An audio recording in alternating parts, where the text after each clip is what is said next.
If your GoDaddy website is showing error 500, don't worry, because in this video I'll walk you through a few quick fixes you can try right away. Error 500 is a general server issue, which means the problem can come from a temporary glitch, a browser issue, or something on the website itself. The good news is that you can often fix it in just a couple of minutes without needing advanced technical skills. If this video helps, make sure to hit the like button and subscribe for more easy tech tutorials. Alright, let's get started.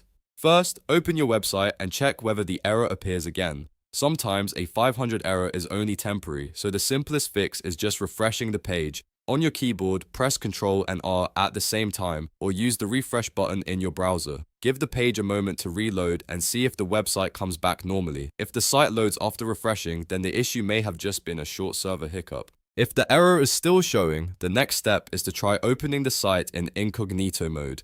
This helps you rule out browser problems like cache data, cookies, or extensions that might be interfering with the website. In Chrome, you can open a new incognito window from the browser menu, then enter your website address again. If the site works in incognito mode, that usually means the issue is related to your regular browser session, not the server itself. Now, if the page still doesn't load, try a different browser or device just to confirm whether the issue is isolated to one setup. This is a simple but effective troubleshooting step. If the error happens everywhere, then the problem is more likely connected to the website hosting or a temporary GoDaddy server issue. If it only happens in one browser, clearing cache and cookies may help as a next step. At this point, if you are managing the website through GoDaddy, you may also want to check whether there were any recent changes made to the site, plugins, themes, or files before the error started. A newly added update or broken file can sometimes trigger a 500 error. If you recently changed something, try reverting that change if possible.